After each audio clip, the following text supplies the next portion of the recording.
listening in. My name is Evan Stevens. And I'm Tommy Bobbitt. And this is Rowdy Royals. Today, we will be talking about a fun Halloween party that went on an off-campus location. It was at a house where a lot of shenanigans happened, a lot of ne'er-done, a lot of hooliganing happened. Absolutely. So, Tommy, you were one of the organizers of the party. So what made you guys want to throw this Halloween party? I was one of the set organizers. Sorry for y'all listening in. I did kind of lose my voice over the weekend. We always like to try to have as much fun as we can here at Queens. And a lot of stuff has to happen off campus. Dorms aren't really a good place to have a bunch of people over. And, kind of the culture here at Queens is a lot of sports teams. Like, a lot of people on the sports teams will, all move into a house together. So, say, men's lacrosse team, a few teammates will, live together. And it goes, across the board. It's not – I'm not just calling out a certain group or anything like that. But and they'll generally have people over. It's still pretty difficult to do that, though, because you don't want to upset anyone that's living around in the neighborhood. So you got to be careful, but we knew that Halloween was coming up. I wanted to dress like Ric Flair. I was ready to go. And so we were just looking to have a good time with the rest of the Royals, Coming across the point of not trying to upset anybody, your neighbor or anything, I've heard that your neighbor has been a real cunning stunt lately. Yeah, he wasn't too pleased about it. Tried to talk to him the day of, a couple hours before, just let them know, if anything's going on that's bothering them, come over and we'll take control. We'll kick people out if we have to or anything. He didn't say anything that night, but next morning he had a few choice words with me. Some people were disrespectful. He found, a few pieces of trash in his yard and other people's yards, from where people, parked down the street. There were tire marks in some people's yards, and him and another neighbor, pretty much came up to us and were like, hey, next time you guys throw a party, we're just calling the cops.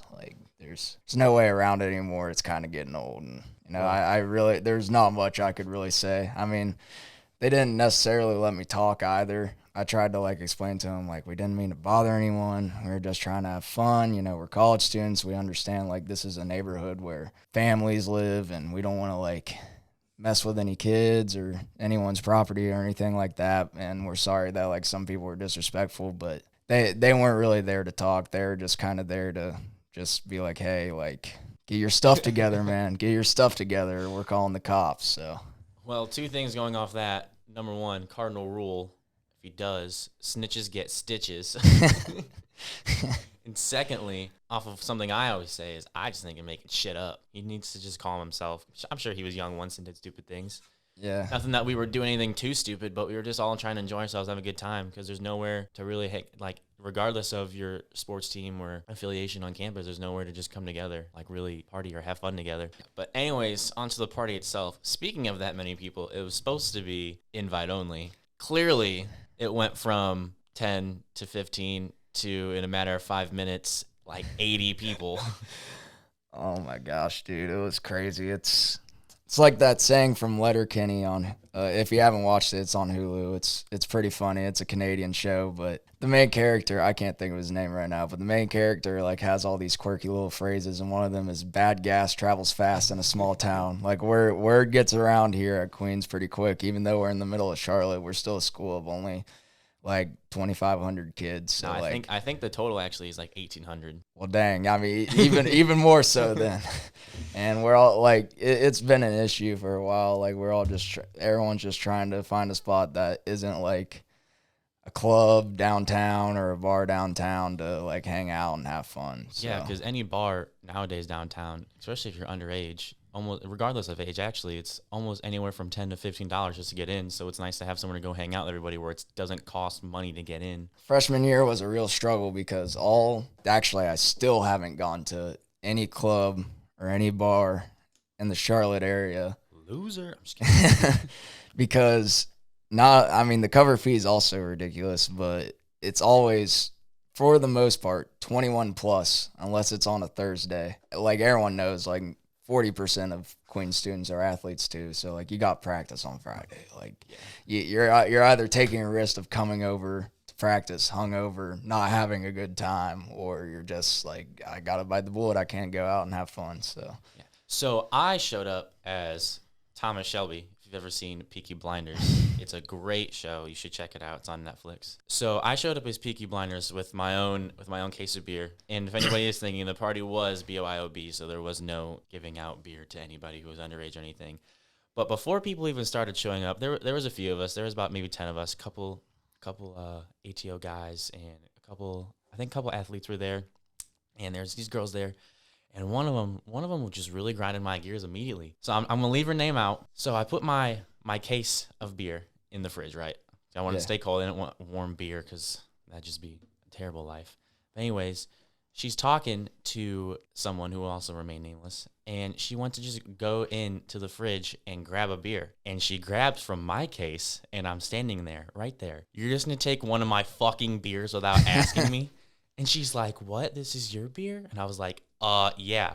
She's like, can I have one? And I was like, no, you're just not going to take my fucking beer without asking. And then when you called out on it, going to ask. She's like, you're mean. I'm like, no, I'm not mean. Just because you're blonde and pretty, think you can do whatever the fuck you want? No, get the fuck out of here.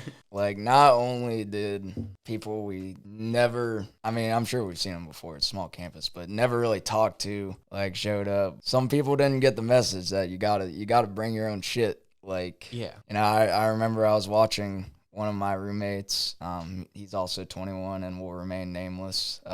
He had the White Claws. Ain't no laws when you drink the claws, baby. Yeah, you know that's like a nectar for any, 18 to 21-year-old girl, like flocking over that case of White Claw. And maybe that was the point. Maybe that was the plan.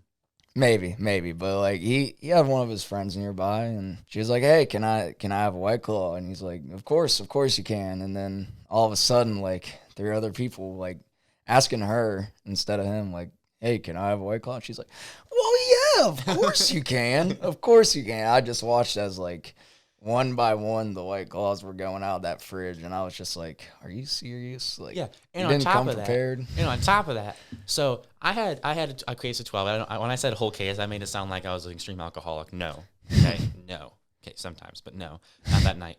Anyways, it was only 12, right? So I only had like 4, and I go back to grab one. And some motherfucker or motherfuckers stole the rest of my case. It was just gone. Oblivion. It was just gone. And I was like, are you fucking kidding me? It's tragic. It was tragic. However, more of a thing that made it less tragic was watching the amount of people try to succeed in Pong with those shitty ass cups. Whoever bought those cups needs to never buy those cups ever again. Well, I can explain that a little bit. We should just use the other cups that we already bought. Someone was really nice to my roommate, like one of his friend's moms. Her birthday was recent or something like that. And I wanted to get y'all a gift, and I heard you guys were having that Halloween party tonight with my son or daughter, whoever.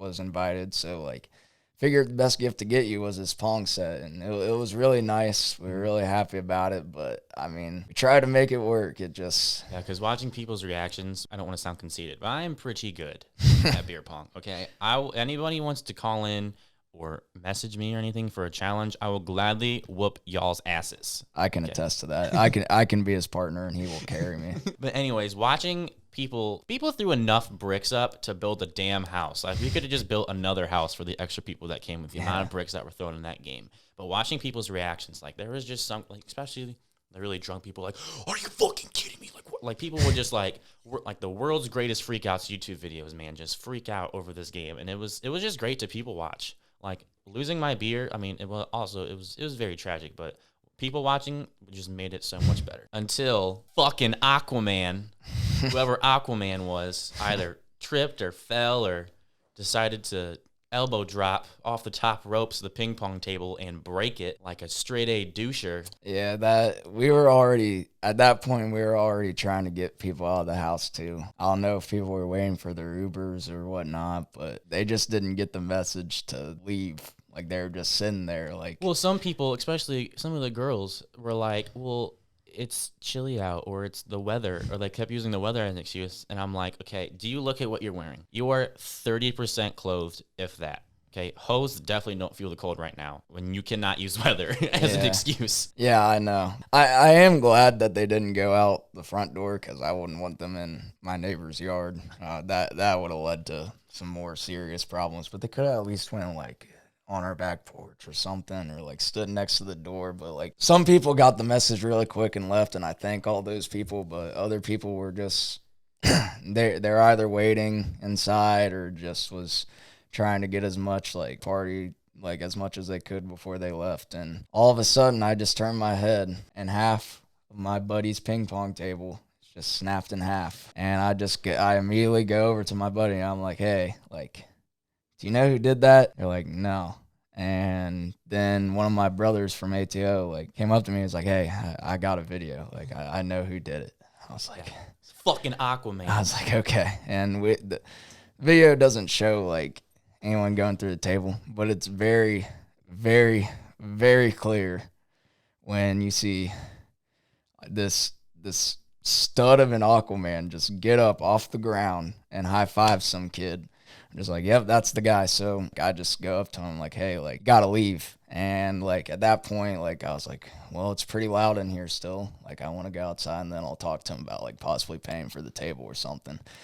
And I don't know if it was his girlfriend or what, but like he caught her on the way out and she's like, oh, what's going on? What's going on? And he's like, I'm getting kicked out. He was really respectful about it too. Like up until this point, he was like, sorry, like I didn't mean to break your table. I got pushed into it. And I was like, oh, you got pushed into it? He was like, yeah. It's like, you promise. Said anybody ever who doesn't want to get kicked out of a party. Yeah. Like everything happened so fast. My mind was not in the right place at this time. And I'm just like, so someone pushed you into it and you swear to me? He's like, yeah. He's like, do you know who? I'm assuming if he did get shoved, I'm assuming the person that actually shoved him was like one of his friends. But he was like, yeah, it was some dude in a red hat. I'll try to find this dude in the red hat and like, oh, because that narrows it down in a sea of 100 people and talk to him. And then I went around like an idiot just asking people who shoved Aquaman, like who's this dude in the red hat. And obviously I never found him, and I didn't think back to the video I was shown because the guy that high-fived him sure as hell was not wearing a red hat.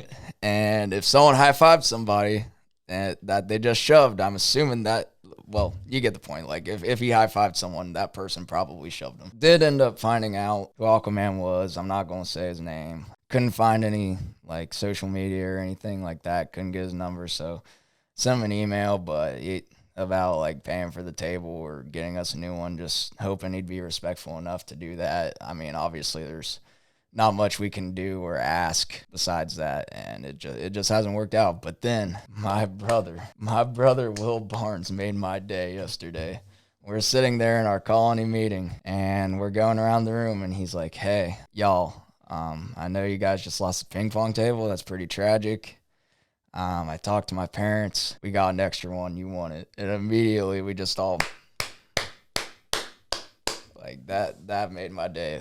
It was pretty great. Yeah. I think the way the reactions were around the room, it was the second coming of Jesus. But shortly after that, the party was over, and you had Ben, who was trying to be a mediator because he had a concussion, so he couldn't really do anything, but he was just trying to keep the peace. Jolly green giant of a man was trying to get everybody out, and finally he said the police are coming, and people didn't like, scatter, but everybody started leaving.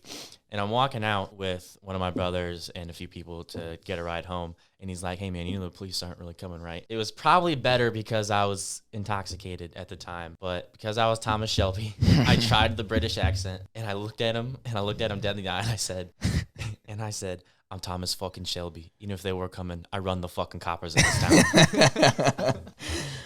Oh, dear God. But anyways, because of that and the shitty neighbor, parties there probably aren't happening anymore. However, I brought up the idea, and we should get all of the Queen students to come in with it so nobody can veto me. Now we have the power of the people. Now I say we go through the city and we throw a black party and just say a big fuck you to that neighbor and just have a black party. And we even make a big middle finger at this black party to place right in front of his door on the street.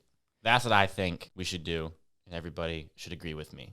Yeah, he actually sent me a picture of a meme of a middle finger statue, like, pointed at someone's house. I am going to have no part in this because I'm already in some deep crap with my neighbor. I can't do anything if, y'all feel the need to organize this Dude, with you're the already in city. trouble. It's like the saying where it's like, dude, before you vacuum, there's no sense in eating and getting crumbs all over the carpet, right? You're about to vacuum. So you know what? Let's just throw a block party. Yeah, And invite everybody. And I think it'd be awesome to just throw a huge block party with everybody, especially because it'll be outside and it won't be a 12 by 12 room with 100 people. yeah. Yeah. It takes you an hour to make it 10 feet. But anyways, that is the conclusion of our first podcast. Tell us how you like it. This is Rowdy Royals. Again, my name is Evan Stevens. And I'm Tommy Bobbitt. Thank you so much for listening. Thank you.